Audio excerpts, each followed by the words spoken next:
guys, good afternoon. Ngayon po ay mangunguha kami ni Mama ng niyog-niyugan amin pong gagataan. Tara, let's go! Ay mainit ang panahon. Kung kailan hapon po ay saka uminit ang panahon. Buong po si Mama may sakyan na itak. Kami papunta sa bundok. Kami manggugulay. Kami po sa tabing kalsada mangunguha ng niyog-niyugan.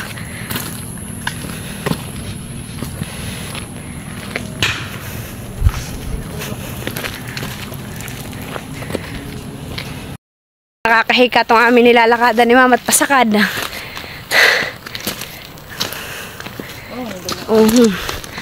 Pasakad. Dalawang kasamang aso ba? Po, nauna na. Si Bilyon at saka si Amihan. Nandito kami sa may bundok at kami po naghahanap na ng niyog-niyugan ni Mama. Baba na din po. Ito po medyo matarik-tarik. Bababaan ko. Ayan po Ito po yung niyugan. Niyugan po ito. May una po si Mama na una na po.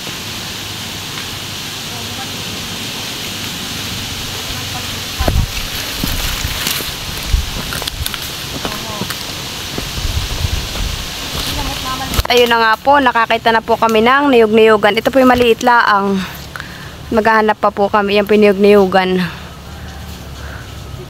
Tarik naman po nung aming dinadaanan. Po, ayan po yung pababa. Po, mahabang lusong po yung aming lulusongin ni Mama. Lulusong pa ta? Oo. Po, ay nandito kami sa Kawayanan. Kami pinaghahanap ni Mama ng naghahanap po kami ni Mama ng niyog-niyugan. Napakatarik po na aming dadaanan.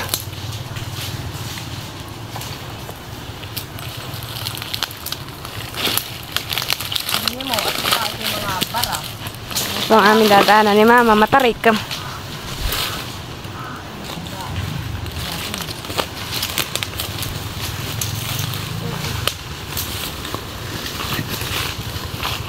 Isa pong niyog-niyugan kukunin po namin.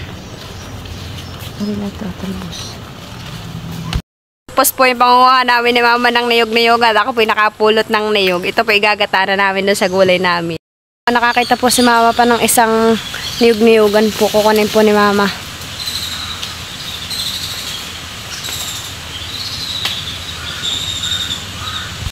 Kuha na naman po kami ng niyog-niyugan. Rosas.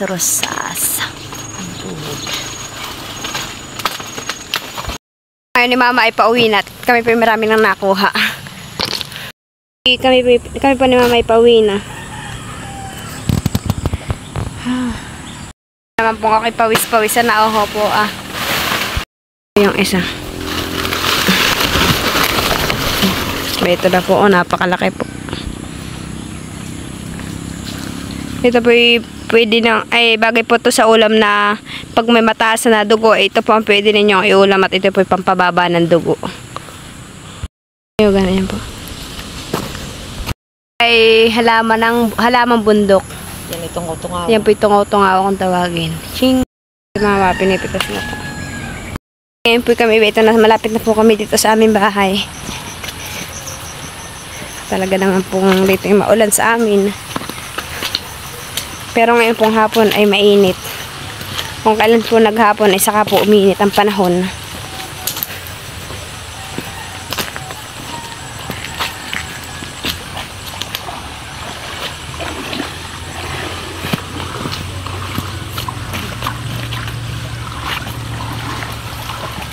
Ito po ay irrigation. Ito po kami sa aming bahay. Kaya ni Mama yung nakuha naming niyog-niyugan. Inihimay na po. Ayan po niyog-niyugan. Ayan po siya niyog-niyugan. Ano Mama ilalak natin dito? Nagutay na po ni Mama yung niyog-niyugan po. Ayan po. At saka po yan ihiwain. Ayan na rin po yung niyog kong nakuha dun sa bundok. Panggata po namin dun sa gulay. Ayan po. din namin yan po yung kanyang ubod. Yan po yung masarap yung ubod. Yan po yung ubod ng niyog-nilugan. Yan po yung pinagkuhaan ng dahon. Hiwa-hiwa ko na po ng pino. Ganyan po ang hiwa na yan. Hiniwa-hiwa ko na po ng pino. Ang hinihiwa ko.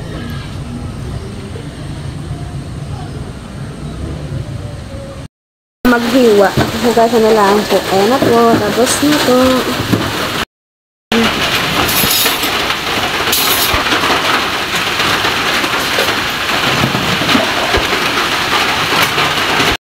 Na din po yung bawang at luya. Kakayod ng niyog. Ito po kakayodin ko po. Maganda yan po ang pagkayod na. Kaya ito pong kayod sa amin. Yan po ang pagkayod.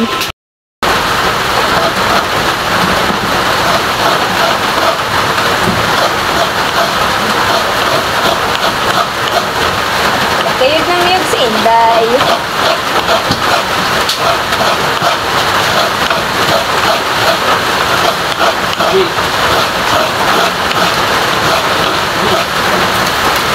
Magkayod, ayan po yung kinahid kong niyog. Ilok namin isda, yan po yung tulingan na. Yan po yung tulingan na, yan po yung ginangan tulingan. Inilagay na po ni mama. At gagatain ko na din po yung niyog. Yun po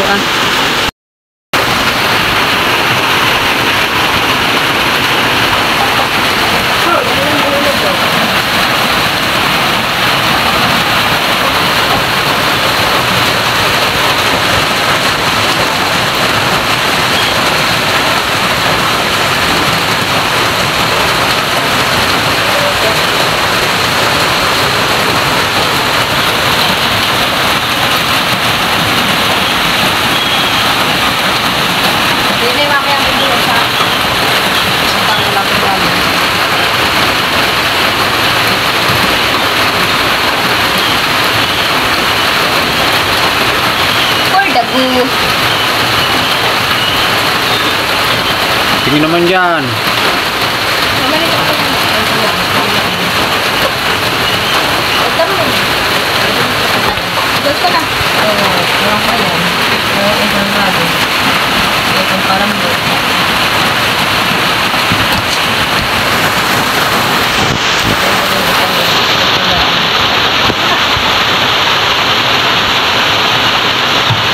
Gagatayin ko po ng dalawa para po ito po yung huling gata, ito po yung ipanglalaga ko din sa gulay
Isasaklang ko na itong aming ulam.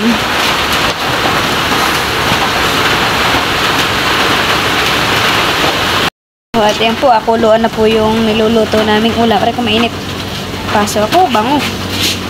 May napakabango. Ayan na po nailagay na po pala ni mama yung gatang isa pa. Pampala. Ayan po. Ayan po, igana po yung sabaw ng aming ulam. Lakas-lakas na kuhipan.